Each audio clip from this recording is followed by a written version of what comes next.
Coming up next on the Jeff Crilley Show, we're going to be talking to the president of the Texas Young Lawyers Association, and she's going to share her journey and the challenges of leading a statewide organization during COVID. That's next.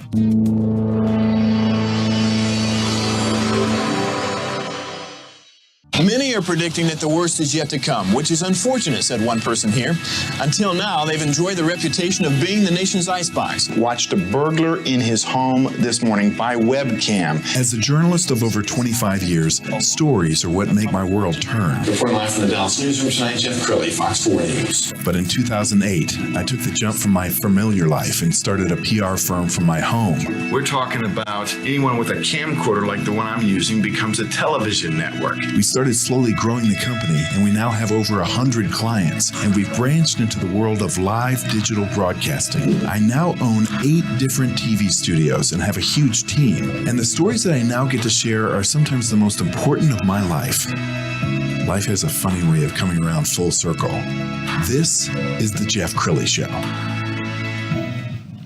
So I have great admiration for anybody who campaigns and wins a statewide office. And I'm talking to one such person, Britney Harrison. She is the president of the Texas Young Lawyers Association. Thank you for coming on the show. Thank you for having me. Well, I've got to brag about you because she's a delightful young lady, very successful for being so young. And you campaigned statewide. You knocked on doors. Tell us that story. So it was, for me as a natural introvert, it was very, a little overwhelming for me, but I just went in there and I got to talk about the Texas Young Lawyers Association rather than have to talk about myself. And that's what made it a little bit easier. But we were going door to door at firms across the state of Texas. And I think I went to 11 cities in 20 days. That's amazing. And so then you get elected, which I'm sure was a huge triumph for you. It was, yes. And then COVID happens. Yes. One thing they always tell us, just in bar service, is they say the year you plan is not the year you get. So I could never have predicted that we'd be doing all of our board work virtually through Zoom and working with people that we haven't actually gotten to meet in person ever. But it's been challenging, but it's been great, and we've done a lot of stuff in a very short amount of time. And you're a natural born leader for an introvert. I applaud you because I know you have to really kind of psych yourself up to do this, including you gave a keynote speech when you were sworn in, and it was during COVID, so you really had to think and pray about what you would say. We're going to run a clip. Let's go ahead and roll that now. And I was really impressed. And as older lawyers, we worry about, particularly in today's society, where are the leaders and where are they going to come from? And I realized then, and as I realize now, Britney is one of those leaders. I went over the oath that I'm going to go through with her, and I realized, my goodness, that oath sounds awfully familiar. We've all heard oaths similar to this, to the highest positions in the land. And what would not surprise me any in the future, that this will not be the last time Britney takes an oath for higher office. Britney, are you ready? I am. Okay, raise your right hand. I state your name. I, Britney Harrison, Do solemnly swear do solemnly swear that I will faithfully execute the duties of the office of president that I will faithfully execute the duties of the office of president of the Texas Young Lawyers Association of the Texas Young Lawyers Association and will, to the best of my ability, and will, to the best of my ability, preserve, protect, and defend preserve, protect, and defend the Constitution and laws of the United States the Constitution and the laws of the United States and of this state. and of this state. So help me God. So help me God. I present to you Britney Harrison, the president of the Texas Young Lawyers Association. Thank you, Tom. Wow, I'm so excited to be here and honored to be sworn in as your TYLA president. I never envisioned being sworn in during a global pandemic and amongst all of this civil unrest, but alas, here we are. Despite all of this, I'm genuinely grateful to be leading the young lawyers of Texas. You have so much poise. I mean, I would never have known that you were nervous. Oh, yes. What did that feel like? Well, it was extremely hot that day. I was June 6th, so it was a little hot. But it was really fun because I had Tom there. He's one of my favorite people I love working with. And just kind of having him, and my sister was present, my paralegal Matt, and just I felt like my close family here in Dallas was there. And it was just really nice to feel the love and feel the support, and that kind of helped me get through the speech. Yes. Trying not to stammer too much. Tell everybody kind of the mission of the Texas Young Lawyers Association. Well, we are the public service arm of the State Bar of Texas. And so what we try and do is teach the rule of law and make sure we can give equal access to justice and just keeping those principles at the forefront. And so we like to educate other students, law students, other attorneys on just different principles, and also provide resources that our members can use as well as resources for the general public. Yeah, and you're coming up on the end of your year. I am. It's a little sad. So as you look back on this year, which was very challenging, leading a statewide organization of volunteers, largely via Zoom, Yes. right? What would you say would be your biggest highlight? I think, that's a good one. There's been so many really high moments. I think just seeing all these board members coming together and working with people outside of me, because everyone's still practicing attorneys, so that I have a day job, but then doing all of this just for the love of service and just giving back and just getting all these wonderful projects accomplished. Like we just launched our big project, our iconic Women in Legal History.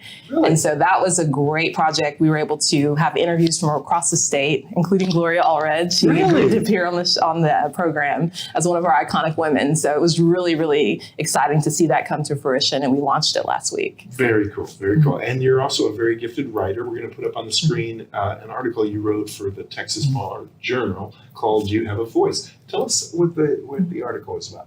So this article, actually, I didn't write it. I kind of gave answers to it.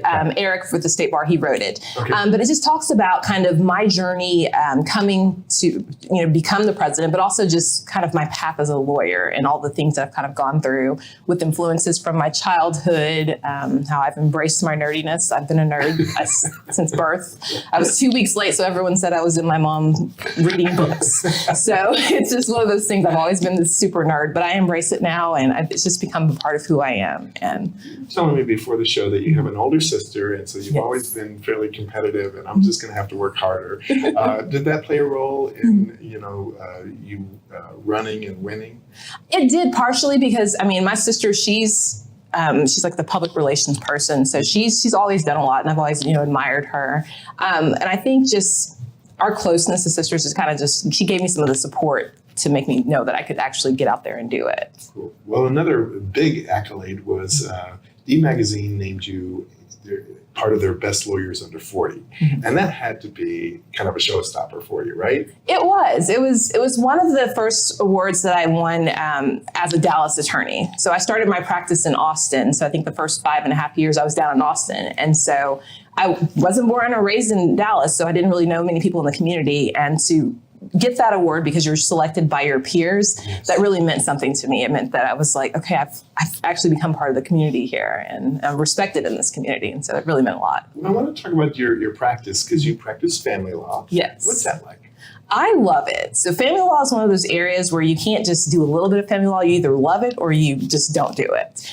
And I never thought I would be a family lawyer. Didn't take family law in law school. Only exposure I had to it prior to practicing was on the bar exam. And that was one day of bar brie and then an essay. Wow. So I had no idea that I would like it. But when I was not really feeling fulfilled in my original job, I took a pro bono family law case. And after that first meeting, I was like, okay, I think this is what I was meant to do. And I took a leap, left the big firm, went to a small practice in Austin, and that's the best decision I could have ever made.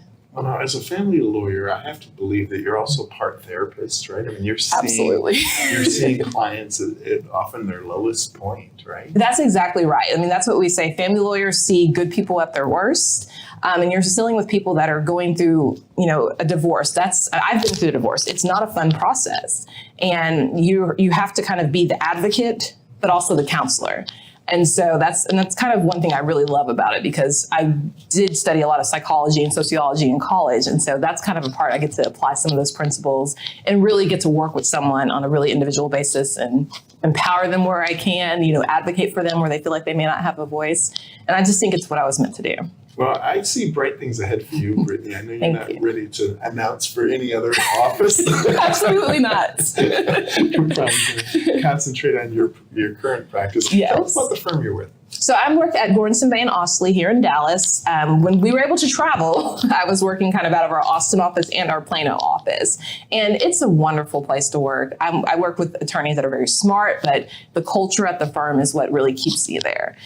You feel like people are invested in you. They want to help. I can go knock on any door, or really now, hey, hit you up on Teams, whatever, virtually. And you have that support. And also just you have more experienced attorneys that get, really involved cases. And so I get to still constantly learn from others. And it's just a great place and great environment. Wow. Well, thank you for inspiring us today. We're going to end with your website. gbafamilylaw.com is the company website. We're also going to put up TYLA.org is the Texas Young Lawyers Association website. And just thank you for blessing us with your wisdom and your grace. And I see bright things ahead. Don't be a stranger. Thank you. For sure. I will definitely come back to see you. You bet. That's it for now. We'll see you next time.